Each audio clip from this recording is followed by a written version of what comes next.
Sean here, and I'm in my office. And if you're wondering where I am, this is in BF Parañaque, where I work and live. So for today, I am going to be updating some questions that were asked of me during my talk in Philip Morris International. So I spoke in Philip Morris not so long ago, and I talked about intentional learning, which is about being not being passive about what it is that you're studying, what it is you're trying to put in your mind. If you keep putting junk on your mind or junk food, such as whatever Facebook is trying to feed you, then you're really not gonna grow the way you want to grow, and you're not gonna be able to achieve your personal goals. So I was asked a couple of questions there through Leadership Stack, which is the new software that we have developed in-house for my talks. And I was only able to answer, I think, 2 questions. And this is why I am doing this podcast. Again, this is a podcast, but I'm streaming it live anyway. So as to hit 2 birds with 1 stone. I'm going to edit this and I'm going to be sending it to the Philip Morris team. So, some of the questions, I think the most upvoted one is, what do you do when you know where to go, but the opportunity does not permit you? Well, if there's no opportunity to go there, then you really cannot do anything. What you can do is, if you could, try to find another way. Try to be creative about it. Or you could say where you are. That would be a safer bet. At the end of the day, if you really want to go for that opportunity, you'll try to find a way to work around it.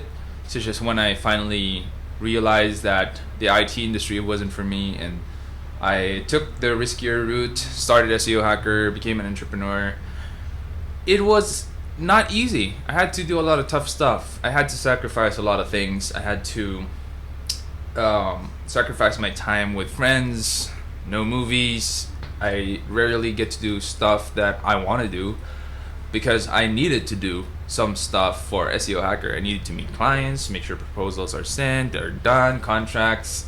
I needed to do legwork. I wrote articles. I built links. I did a lot of stuff. And this hard work has enabled SEO Hacker to find more and more success over time until I was able to hire more people to help me out. So there are 2 ways to go about it. And number 1 is just to stay safe and just stay where you are. Or number 2, risk everything, jump ship, and if the ship is close enough for you not to hit mud or the water, then just jump ship. So, second question, the second most upvoted question is, how do you motivate yourself to take risks when there's something tried and true already? I motivate myself to take risks because the risk is not that big. So a lot of people think that when you're starting a business, it is an extremely big risk, and while that's true in some scenarios, the risks I take are more calculated. That's because I've been in the industry for longer. I do agree that SEO Hacker was a huge risk when I did it, because SEO was not a big industry then, as it is compared to what it is today. But in terms of my other businesses, such as Sigil, Queries, Workplace, and now Leadership Stack and Teamster, these are industries or problems that exist already that I'm trying to solve. And there has to be a unique selling proposition for the solution that I'm proposing. Otherwise, people are just going to say, oh, it's a Me Too product. It's another it's the same. And there's a more established brand, so let's just go for that one. But I made solutions for something that there's no solution for yet. So Leadership Stack is one good example, wherein as a speaker, I'm paid well. I'm paid by the hour, and what does the one who got me, usually the HR is the one who hires me as a speaker, what does she or he have to show for to the CEO when the talk is done? And all he or she can say is, it was great, we were all motivated, and we learned a lot about leadership or management or sales, whatever. But there's nothing after that. Like, we paid Sean this much, but that's all we got. So leadership stack is a solution wherein they are going to be getting all of the data, all of the questions that their audience asked, all of the answers that they gave to my questions. Rather than just asking for a show of hands, I really ask for a specific question where they can put in their answer using their mobile phone and it flashes on screen real time. I get all that data. I match it to whoever asked the question because they sign up before the seminar starts or before the workshop starts. And so we get all that data and I send it to the HR and the CEO, and so they're now able to justify my rate because I have a new technology to support my talk. And so this new tech has never been done before in how we've done it. I know that there are solutions like Mentimeter where you can ask the audience for their answer, sometimes multiple choice. I prefer text area because that's more qualified. But the business model and the monetization model behind this one is something that I also crafted and we're testing out. So there is a real problem and I have a real solution. This is why the risk is not big for me. The risk is calculated. It's not small. It's not really small. It's still quite big, but I didn't have to put up with a lot of capital to make sure that this idea, this startup, takes off the ground. Next is, what was your greatest driving factor? This is interesting because early on in life, I knew I wanted to get married at around 25 years old. I think that was one dream that a lot of people found funny, but like as a young guy, that was one big goal in my life. And the fact that a lot of people find it funny and it's not funny for me, I really took it seriously, was a big deal. Like I wanted to prove the world that it can be done.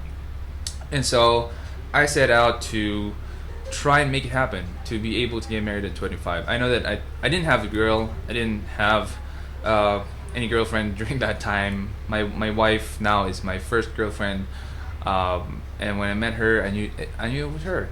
There's divine intervention. There's divine appointment in all of this. But I still had that concrete goal, which is to get married at 25 years old. And so when I was able to realize that I'm getting older and that 25 years old is getting nearer, I had to make things happen. And that was a huge driving factor for me. I wouldn't say that, starting up SEO Hacker, I knew everything. I knew what was going to happen because I didn't. But it's a series of divine appointments. Like, we just have to have faith. And we just have to kneel down and pray on our trying times and make do with what we have. Work hard, work extremely hard, sacrifice what you can to make sure you find success early on, because if you try it later on in life when you have a family, it's a lot harder. And I know that you probably have heard it a million times that it's easier to risk and start up when you're single, when you're young, and that's always true. And so I had this small window because I want to get married at 25 years old. So I really had to make things happen, and that was a great driving factor for me. Next question is, what do you define as success? It's relative for a lot of people. For me, I guess success would be doing something that you love that glorifies God.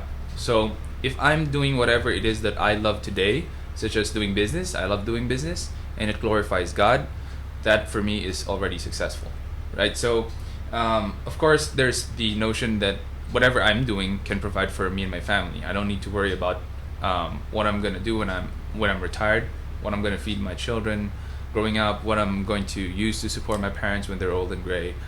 And I don't need to worry about giving to the community and giving to God, who demands 10% of whatever we make. So if that is something that is can be met, then I consider myself successful. Next question is, who else helped you setting up your own business? Setting it up can mean a lot of things. It can mean government papers. It can mean making it profitable.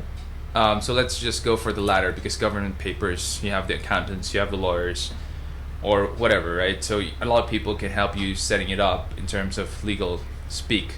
But in terms of making it profitable, I had a lot of help. I had my first hires. That's my brother, Kevin. I had help from Rob Cipriano, who I hope can join us as a guest someday soon. I had Vince Salud, who's a good friend of mine from college. I had Austin Takahashi, who's been a church friend of mine for a long time during that time. So I had a lot of help. It wasn't just me.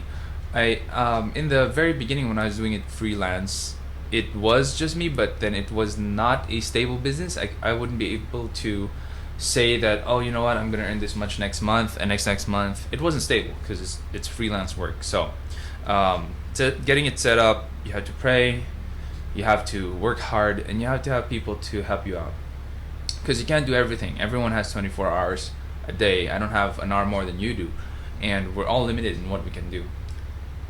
Next question: what do you do when you don't even know what you want to be? I think the easy answer to this is go out more often, like explore more, try to be adventurous, because you're not gonna know what you want to be if you haven't tried anything, right? So if you've tried a lot of things, if you go out more, you explore things, you do art, you do writing, I mean, you do some tech stuff, then you're gonna be able to figure out better what you want to do, and you can figure out better what you want to be. Next question is, what is your next goal now that you're successful? Well, I don't consider myself as, getting there already. Like, oh, I'm successful and I'm there and I don't need to do anything. So that's not true. My next goal would be to make sure that my 2 startups this year would become successful, which is Leadership Stack and Teamster. SEO Hacker is thankfully being handled by my wife Apple and my brother Kevin already. So they're doing a fantastic job, and I only come in the business once in a while to do some nitty-gritty stuff, or if it's a special client that I handle, then I come in the picture again. Or if they have a roadblock with strategy, then I come in the picture again. But it rarely happens now because the team is doing a fantastic job. Shout out to the SEO Hacker team. They're doing a fantastic job. So yeah, definitely make the 2 startups that I have this year profitable month on month. The Leadership Stack is profitable already, but not month on month. I mean, we've had our big break. Teamster hasn't been able to start generating revenue yet, so I need to make sure that happens. Next is, what made you settle down early? That's the next question. Early is relative. I mean, my parents had me when they were 23, and they were married already then. So when I got married at 25, I didn't think it was early. A lot of people do think it's early, but I didn't. I had one mentor who got married at 25, and this mentor, shout out to him, his name is Pastor Dennisy of Victory Green Hills. He got married at 25, and since he was a really, really good example, someone I wanted to be when I grew up, I said, you know what, I want to live my life that way. And if he got married at 25, I think that's pretty good. So I wanna do that too. I know this sounds like it's a very shallow reason, but for me, it had huge impact, and I really look up to Pastor Dennis. I consider him my spiritual father. And next question: how long did it take you to master your craft? Pretty long. I mean, I'm still studying and reading SEO up to today. You have to be able to get in pace with Google, because Google changes every so often. There's news that comes out randomly. It's not like they announce it. They announce when changes will happen. It doesn't happen that way. Sometimes they will announce it if it's a public algorithm change, but there are tons of unannounced algorithm changes that you have to be keen on, and how you figure that out is just by really reading a lot of stuff, doing tests on your own, experimenting, and taking notes about the experiments you've ran and the results that it produced. The last question is, why did you decide to work instead of taking over your family business? Well, it's funny because my dad is a businessman, but it wasn't really his decision, strictly speaking, because I asked him before, I call him Ba. Ba, why are you still in the hardware business? And he said, oh, because this is the only thing I know to do, because I didn't graduate college, and I went into the hardware business early on because I needed to provide for my family. And so it wasn't his choice, and he told me, if you can climb the corporate ladder, work corporate, just do that instead of doing business, because doing business has a lot of headache, it takes a lot of hard work, and is pretty dirty because you need to deal with government, and government is not really the cleanest body to deal with. So he didn't want me to do business, and that's why I worked for a couple of months. It was 5 months in HP, and then I had to argue with my dad about me leaving HP because it wasn't gonna look good on my resume, which he didn't like, and I wanted to do SEO full time to start my own business, and he was not happy about that. But long term, he saw that it was the right decision because I can honestly say I'm very happy where I am, and SEO Hacker is doing pretty well, and we are around 40 people now in SEO Hacker, and my dad didn't ask me to take over the family business anymore because he saw that I'm enjoying my work. I love what I'm doing. I've been able to start up a couple more companies with SEO Hacker and the proceeds, and so I think that was enough for him. He was happy about that. I mean, he's still doing business. He's still doing hardware, but he didn't force me to do anything anymore. And my dad's not like that. He's not gonna force you to do anything. He would just tell you whether he's happy about your decision or not. So I'm very thankful for that. And that is the last question. So I hope that you learned something new from this short podcast. And until next time, cheers.